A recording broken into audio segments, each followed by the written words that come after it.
আমাৰ ইয়াত অহা 29 নৱেম্বৰৰ পৰা 1 ডিচেম্বৰলৈ আমি খ্ৰীষ্টিয়ান বিশ্বাসীসকল ইয়াত ডিনমিনেশ্যনৰ কথা নাই, সকলো ডিনমিনেশ্যনৰ খ্ৰীষ্টানসকলে লগ হৈ পেলাই এটা প্ৰাৰ্থনা সভা লগতে প্ৰি খ্ৰীষ্টমাছ প্ৰগ্ৰাম আমি আয়োজন কৰিছোঁ।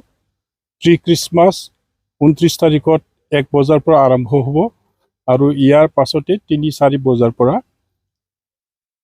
আমাৰ যিটো হিলিং প্ৰগ্ৰাম, এই হিলিং প্ৰগ্ৰামৰ যিটো প্ৰাৰ্থনা সভা, সেই প্ৰাৰ্থনা সভাটো আৰম্ভ হ'ব।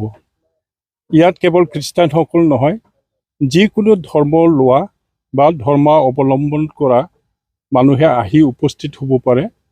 আমি খ্ৰীষ্টিয়ানসকলে বিশ্বাস কৰোঁ যে আমি শাৰীৰিকভাৱে অসুস্থ, যিকোনো ধৰণৰ বেমাৰ বা মানসিকভাৱে যিসকল মানুহ সুস্থ নহয় বা জীৱনত বিভিন্ন সংগ্ৰাম লৈ পেলাই যিসকল নিৰাশ হৈ আছে, সেইসকল লোকক আমি আহিবলৈ আহ্বান জনাইছোঁ।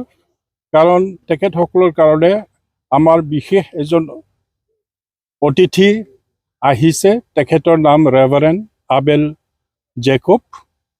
তেখেত ৰাজস্থানৰ পৰা, এতিয়া তেওঁ নাগালেণ্ডত মিছনাৰী কাম কৰি আছে।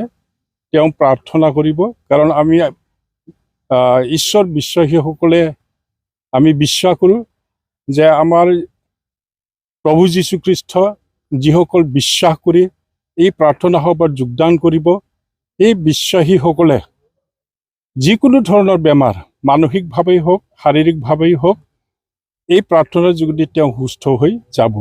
কিন্তু মূল কথাটো হৈছে বিশ্বাস। ঈশ্বৰৰ ওচৰত যদি বিশ্বাস থাকে, সেই বিশ্বাস কৰা লোকসকলে তেওঁলোকৰ জীৱনৰ যিটো নিৰাশা তেওঁলোকে জীৱনত ভুগি আছে, তেওঁলোকেও এই নিৰাশাৰ পৰা হয়তো জীৱনত এটা পৰিৱৰ্তন আহিব বুলি আমি আশা কৰিছোঁ। আৰু আমি ইয়াৰ কাৰণে প্ৰস্তুত কৰিছোঁ। আমাৰ যিটো আমাৰ ৰিচিপশ্যন কমিটি, সেই ৰিচিপশ্যন কমিটিয়ে সকলো ব্যৱস্থা আমি লৈছোঁ আৰু সেই ব্যৱস্থাৰ আমাৰ যিখিনি কাম কৰিব লগা আছে সেইটোও আপোনালোকে দেখিছে। মই আগতেও কৈছোঁ যে প্ৰায় 75% কাম আমাৰ সম্পূৰ্ণ হৈছে। কাইলৈৰ ভিতৰত আমি সম্পূৰ্ণ কৰিম আৰু আমাৰ প্ৰগ্ৰামটো সঠিক সময়ত আমি আৰম্ভ কৰিব পাৰিম বুলি আশা ৰাখিছোঁ। আৰু আপোনালোকে আহি পেলাই আপোনালোকৰ যোগেদি আমি সেইটো সম্প্ৰচাৰ কৰিব পৰাৰ কাৰণে আমি মিডিয়াৰ সকলো লোকক আমি ধন্যবাদ জ্ঞাপন কৰিছোঁ। ধন্যবাদ। মই এই সময়ত এইটোকে ক'ম, আমি ইয়াত যি ধৰণৰ প্ৰচেছ চলাই আছে, পাব্লিচিটি কৰি আছে, ইয়াত 5,000 পৰা 7,000 মানুহ গেদাৰিং হ'ব বুলি আমি আশা কৰিছোঁ। আৰু বিভিন্ন ডিষ্ট্ৰিক্টৰ পৰা, বিভিন্ন ঠাইৰ পৰা ইয়াত আমাৰ বিশ্বাসীসকল আহিব আৰু আমি আশা কৰিছোঁ বিভিন্ন ধৰ্মাৱলম্বী ব্যক্তিসকলেও ইয়াত আহিব, উপস্থিত হ'ব আৰু ঈশ্বৰৰ পৰা যে মুক্তি পাব লগা বা আশীৰ্বাদ পাব লগা, এইটো নিশ্চয় পাব বুলি আমি আশা কৰিছোঁ। আৰু আমি কমিটিৰ ফালৰ পৰা পাব্লিচিটি ইতিমধ্যে আমি কৰি আছে, মাইকিং কৰি আছে আৰু এতিয়াও অলপমান বাকী আছে। আৰু যি কাম আপোনালোকে দেখি আছে, আমাৰ চেয়াৰমেন সাহেবে কৈ গ'ল, আমি 70% ইতিমধ্যে কাম শেষ কৰিছোঁ। ধন্যবাদ। ইয়াত পিছৰ কোনো ধৰণৰ আমাৰ হেৰি নাই, আমি এইটো বিনামূল্য কৰা হৈছে, কাৰণ ঈশ্বৰৰ ওচৰত আহিবলৈ আমাৰ কোনো ফিজ নালাগে।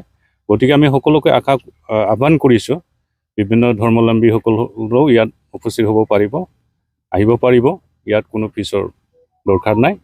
জাষ্ট আমাৰ এটা এণ্ট্ৰি লোৱা হ'ব গেটত, যে আপোনালোকে ক'ৰ পৰা আহিছে, কি বেমাৰত ভুগি আছে, সেইটো লৈ আমি এটা এণ্ট্ৰি কৰা হ'ব গেটত। এইটো কমপ্লিটলি বিনামূল্য হ'ব।